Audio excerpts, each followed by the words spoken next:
Welcome back po sa aking YouTube channel, Kalingap Dan. And hello po mga Kalingap, kasama natin si Jomar. So meron po tayong babalikan po na na-scout na po natin na medyo matagal na po. So ngayon po ay muli po natin silang binalikan para bisitahin po at abutan ng tulong. At kamustahin natin sila mga Kalingap. So tara po mga Kalingap, alamin natin kung kamusta na kanilang pamumuhay. Naabutan lang natin to ng konting groceries nung unang punta natin. So ngayon ay bibigyan ulit natin ng mga pagkain po ulit. Ayan. So, let's go. How, shout out. Shout out po mga Kalingap. So, tara po mga Kalingap. Meron po pala tayo bagong mic. Excited po akong gamitin tong mic eh. Kasi first time ko ang magbablog at i-interview po na meron tayong mic. Nabili lang po natin ito sa TikTok.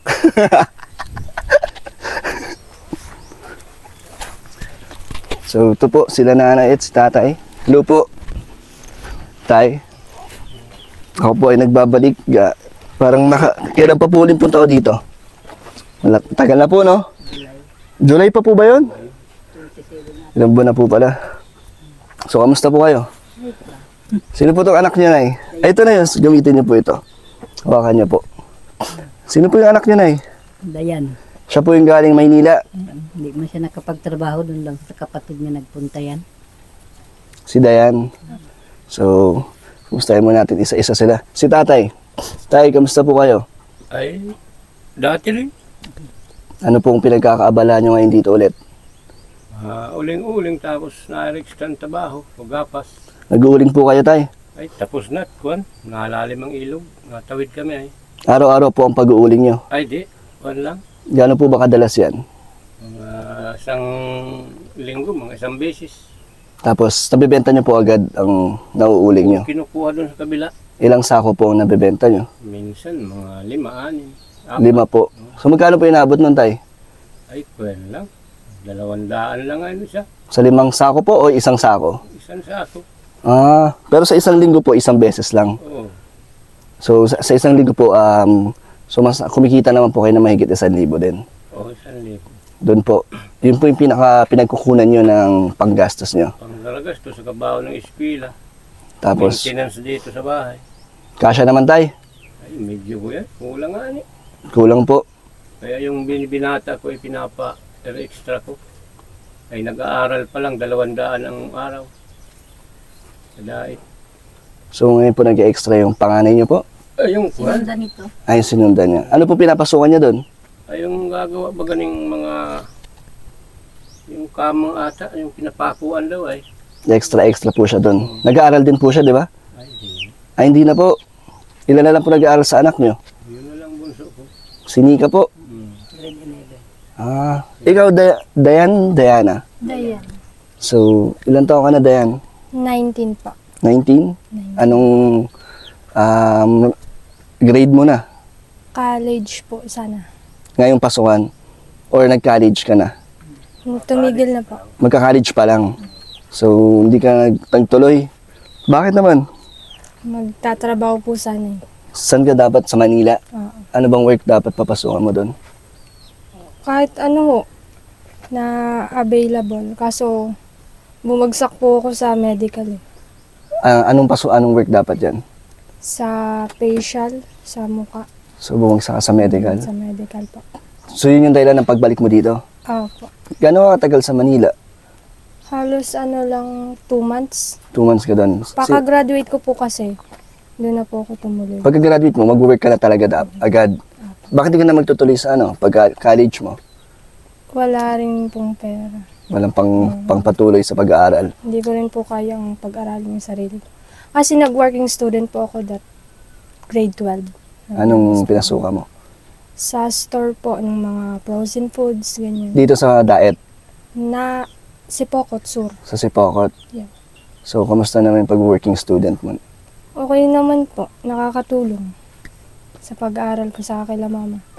So, ngayon nag-stop ka na rin sa pag-tatrabaho doon? Opo, kasi that time po, kailangan na po ng face-to-face talaga. So, mas nag-focus ka sa pag-aaral. Tapos wala na pong sunod. Ano bang course ang gusto mong kunin? Kunan. Psychologist po. So, saan mo balak Yes. mag-aaral? Balak. Saan mo gustong pumasok ng college? Sa diet po. Kasi dyan lang naman po ang meron. Di ba may mga scholarship dun na pwede mong applyan? Hindi ka nag-try? Hindi po. Kasi focus ko na po talaga magtrabaho. Yung trabaho talaga. Wala na nga pong pangpaaral. So gusto mo din makatulong sa magulang mo. So ngayon, anong plano mo ngayon? Diana, di ba? Dayan. Anong plano mo ngayon? Plano ko. Ngayong pagbalik mo dito sa inyo, anong next step mo? Magpapagaling po sana para tuloy-tuloy na yung trabaho kung sakali. Magpapagaling ka? Anong sakit mo? May na-spot po kasi dun sa sa medical. Ewan ko po kung nagkamali lang sila or yun po talaga yung resulta. May nakita sa baga mo? May nararamdaman ka ba? Wala naman po. So, yun yung dahilan na hindi mo rin pagtanggap sa yung ina-applyan. And then meron po ako ditong stainless din. Kasi grade 11 po, nagtatrabaho na din po ako nun. Working student. And then nadisgrasya po ako sa motor. So, nalagyan ng bakal yung... Dito po, stainless. Sa collarbone. So, ngayon, sumasakit pa din? Medyo po, kapag malamig. Pag malamig, naapektuhan yung paggalaw mo hanggang ngayon? Hanggang ngayon pa. So tay, ano po ang plano nyo tay para sa stainless ni Dayan? Kung ko yan, makahingi sana ng tulong para maipaalis ko yan. Medyo nasakit pag malamig, matag-ulan baga. So pwede na rin pong tanggalin? Pwede na yan at may 2 taon na. 2 taon na. So magkano ang kailangan nyo tay kung sakaling ipapatanggal nyo? Kung sasarilinin, baka mga 30 milyan. Kung sa akin lang, pero kung may siguro may ko yan, yung may mga kaibigan dyan na doktor, yung siguro, pwedeng maunti lang mabayaran. So kailangan nyo tayo ng budget para mapatanggal? Oo, yan pang problema ko, kaya hindi ko yung pwedeng, dito nga, na hugas-hugas lang yan ang pinggan. Pwedeng mag-angat ng mga timba-timbang yan. Hindi ka pwede magbuhat ng mabibigat? Sumasakit? Itong kaliwa pwede. Pero ito, kanan na ito, baka mag-liskad na naman yun. Di. So na-aksidente ka sa motor dati? Ikaw nagmamotor? Angkas. So ito po yung bahay nila. So naibuti, hindi pa rin siya bumibigay, no? Kasi di ba medyo tagilid na. May mga bagyong dumaan. Nice niyo po. Tig-repair ko. Ni-repair niyo po tayo. Tig-repair ko. Kaya yan nga, kulang ng kweno. Tiyan mo. Kulang yung lipa. Pawid. Kaya yan lang muna. So ano po mga anay, pangangailangan nyo hanggang ngayon po sa inyong pamumuhay? Yung pang-araw-araw. Mga panggastos po, mga pangkain po. Kasama na rin yun. Isa na yun, dahil ako di man ako makapag-focus sa pagtrabaho, may alaga man akong kalabaw doon sa pinsan niya. Kaya kung mabilad, di problema ko pa yun. Kaya di ko nakakapag-alis. Kaya na-extra lang ako minsan. Kung ano po yung mga pwedeng pasukan? Halimbawa, pag kuwi-kuwi ng palay dyan. Mag-ani. Arawan, arawan. Tapos na. Sa Sinika po, kamusta naman pong pag-aaral niya? Ay, kuwen man yun. Nakapokus yun. Kahit kung wala nga baon, siga bira. Pumapasok pa rin po? Oo, sabi ko, tiyaga mo. Kaya wala tayo. Iniba ko nga yung isang buhig kong sa banggan yun. Kaya pahinog-hinog ko pagka maibinta dyan. So sayang naman si Dayan na hindi nakakapagpatuloy sa yung college ka na sana. College na. So ngayon, Grade 12. Ako, gusto kong paaralin, kundi ang sistema. Walang pang maintenance nga sa araw-araw na pang pamasahe dyan. Daan na ang papunta doon. Kulang na, konti lang sobra sa 100, ay mabalik pa. Alimango? Mamana ako. saan tayo? Diyan o sa papuntang Mercedes na ilog. Para makabawi agad siya. Sa gabi, dalawa akong, yung isang gabi, isa ako. Wala kang iniinom na gamot, Dayan? So kung ano, pag gumaling ka na, dito ka na mag-a-apply ng trabaho? Opo. Anong papasukan mo?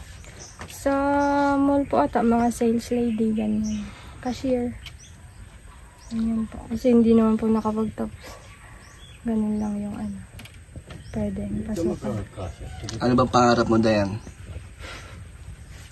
Ano ba ang gusto mong marating sa buhay? Dati po, pangarap ko ano, yung maging ano, flight attendant. Yung bata po ako kasi. hindi Bagay po- naman sa'yo eh. May tangkad naman. Pero ibang course ang gusto mong kunin ngayon. Pero gusto mo maging FA. Yeah. Dati. Ba't ngayon nag-iba? Pagiging ano na lang. Kumbaga, maano po kasi yun yung sa tuition, Practical na lang. yung practical na lang po. So iniisip mo na hindi kakayanin. Una pa lang. So ikaw, sa sarili mo, ano yung mga pagsubok mo? Madalas, ano yung mga challenges mo sa buhay? Ito nga po. Kasi sila na naman po yung pinagkukunan ko ng lakas. Tapos kapag nakikita ko nga pong ganito yung sitwasyon, nangihina. Nahihirapan ka din. Nahihirapan Gusto mo din makatulong ako. talaga. Apo. Kaso hindi pa pwede. So meron po kami dalang konting ulit, Nay. Kung ano po yung dala ko nung una. Mga konting groceries po. Bigyan natin to kay Jomar. Kaya ano po kayo? Pang bukas? Ayaw, Mike. Huwag na. Okay na yun. Sige.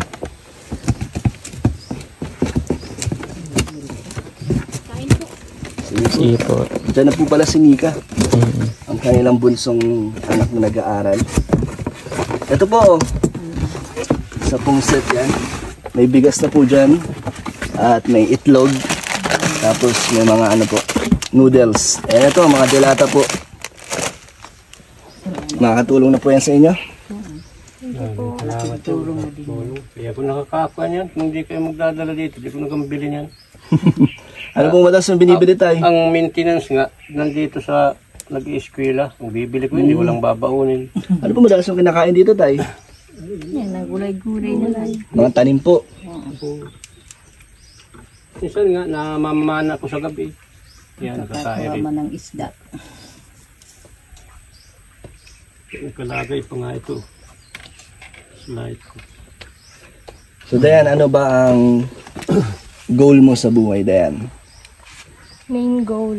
Bukod sa gusto mong kapagtrabaho para makatulong, pero ano talaga yung gusto mong ano, marating sa buhay mo? Bukod po sa makatulong sa kanila, makatulong din po sa iba. Talaga? Yeah. Gusto mo din na, kasi yung mga nararanasan nyo ngayon, gusto mo rin maibigay sa kanila balang araw. Apo. Ano ba ang nararanasan nyo ngayon, Nika? Sa ganitong sitwasyon ng buhay nyo? Ano yung pakiramdam nyo? Mahirap po, pero kakayanin. Kasi, paano po sila kapag sumuko na rin po ako? Ganun po. Ganun din yung kapatid mo eh. Kasi nung na-interview ko siya, si Nika kumakain. Nika, kilala mo pa kami? Kilala mo pa kami? Apo. Kumakain pa si Nika. Ano oras po siya babalik sa school? Mamaya-maya. Pero kay Dayan hindi halata na ano, na meron silang buhay na pinagdadaanan kasi maganda si Dayan. May boyfriend ka na, Dayan? Wala. Jomar, wala pa daw. Wala po sa Wala sa isip yun. Yung mga katulad yung ano, may mga pinagdadaanan sa buhay, hindi talaga, wala sa isip talaga nila yung magkaroon ng love life. Ang focus na talaga makapagtrabaho, makatulong sa kanila. Anong buhay ang gusto mo ibigay sa magulang mo? Yung hindi na po nila iisipin yung pambili ng bigas, ulam. Yung parang kami na po yung magbibigay sa kanila, hindi yung kami yung bibigay. Hindi naman kayo, ikaw, hindi ka naman ba nagagalit na hindi ka nakapag-aral? Hindi mo naman ba sinisisi magulang mo? Wala po. Wala namang gano'n nararamdaman. Wala po. So, suporta ka pa rin. Kahit na may mga paghihirap kayo. Apo. Kaya, Tulong-tulong. tulong-tulong lang. Magaling. Magaling si Dayan. Anong masasabi mo doon, Jomar? Sa akin naman, maganda yung ano niya, yung mindset. Kasi alam niya sa ngayon yung priority niya. Yung pag-boyfriend siguro, ilang taon ka na nga ba, Dayan? 19. 19. So sa 19 years old, ang karamihan, syempre gusto mayroon ng jowa or boyfriend, girlfriend. Pero siya, kasi ni Dayan, alam niya yung niya, priority niya. Alam niya yung goal niya sa buhay. Syempre, makatulong bukod sa pamilya. Yung katulad natin na natin, yung gawa natin, bukod sa natutulungan tayo, yung pamilya natin, nakatulong din tayo sa iba. So, maganda na same yung vision natin ni Dayan, tas yung tayo. So, ang ko lang, yun nga. Love team. Gusto mo ng love team? Love team. Bash. Basher. Joke lang. Biro lang yun. Pero, yun. Yung mga, tingin ko naman sa mo naman, marami ka nang mararating sa buhay. Siguro sa ngayon nga ang nakapagpaano sa yung condition mo. Apa. Nakapagpatigil sa gusto mong trabaho. Pero mukhang matalino si Dayan. Matalino ka naman, Dayan. I mean, may mga honors ka din sa school, may mga Dati pa. Pero ngayon po, kasi yung modular po, sabi nung teacher namin kapag modular, wag daw pong mag-expect ng So, okay lang naman po. Pero nung face-to-face, talagang active ka din sa school. Halata naman sa kanya, no? The way siya magsalita. So, laban lang, no? Laban lang. So, ano ba ang paraan para gumaling ka? Yung spot na nahanap sa katawan mo? Ano bang... Kailangan ba ng maintenance? Anong maintenance? Anong kailangan? May gamot ka na ininom? Wala pa po kasi hindi pa nga po nakapagpa-check up ulit. So naalala ko pala nung unang punta ko dito na never pa po nagkaroon ng kuryente dito. Na talagang bukod sa pang-araw-araw na iniisip niya, wala rin kayong kuryente dito. Pero sanay na po kayo ng ganun po, no? Kasi bata pa naman ako, talagang saray na akong walang kuryente. Nasa ganito din kami ay nasa liblib na lugar. So sa'yo din, hindi ka naman ba nahihirapan mag-adjust? Diba galing kang Maynila? Kamusta ang buhay mo pala doon? Okay naman po, kaso maingay nga po. Mas maganda dito sa... Maingay doon, no? Maingay Dito, po. tahimik. Tahimik. So anong namimiss mo sa Manila? Wala po. Mas maganda po dito, tahimik talaga. Maraming maraming mga tao. Gusto mo dito lang, payapa. Payari. Pero kapatid mo yung kasama mo nun, di ba? Kapatid. Kapatid mo. Pero doon, maraming pwedeng pasukan na trabaho doon, di ba? Na pwede mong apply ng mabilisan. Ba't hindi mo sinubukan? Doon nga po sa na-spot sa akin, parang ayoko na din. Parang makakahawa ako or what. Nakakahawa. Okay. Parang ayoko na rin pong i-take those yung ibang tao. So, ayaw mo makahawa ka. So, ito na. Pwede naman tayong mag-abot ng konting tulong kay Larija. Konti lang, pandagdag sa panggastos ni Punay. Ito lang po ang sobra natin sa groceries po. Salamat po. Sana po ay kahit na hindi po ganong kalaki is makatulong po sa inyo. So po, next time babalik na lang po ulit kami. Paalam po. Thank you po. Ano pa lang gusto mo sabihin, Nanay at Dayan? Salamat po dito sa dala niyo at nakapunta kayo dito sa amin. Thank you po. Ano gusto mo iparating sa mga viewers natin? Parating. Kapag may problema kayo, dasal lang. Talagang makakatulong yun sa atin. Thank you. Tay, na po kami. Okay, salamat sa pagkuha ninyo. Saka doon sa mga sponsor. Saka kay Kuya Bal, kung maaari. Papaalis ko man lamang yung bakal po. Yung bakal na yan. Medyo pag taglamig, nasakit daw. Ay di baka akong kalawangin pa yan. Delikado. So basta po ako kung ano po yung maabot ng kaya kong ibigay, ibibigay ko po. Sa inyo, salamat. Thank you din po. Thank you din. Kung meron naman pong magpaabot ng tulong, makakarating po yan sa inyo. So salamat. Bye-bye po. Salamat din po. Ayun mga kalingap, tapos na po tayo sa ating pag-aabot ng tulong po sa pamilya po ni Dayan. And ito po ang ating na-scout na medyo matagal na po ito kaya pwede nyo pong panoorin yung part 1 natin para malaman nyo po ang kanilang katayuan sa pamumuhay. And yung si Dayan po, yun po yung bagong dating lang po ng Maynila. Kaya binalikan po natin para ma-interview po ulit natin sila. So sa mga gusto po magpaabot ng tulong, message na po kayo sa akin Facebook page. Kalingap Dan po. So thank you po mga Kalingap. Bye-bye. Bye-bye po, ang Kalingap. Thank you po. God bless po.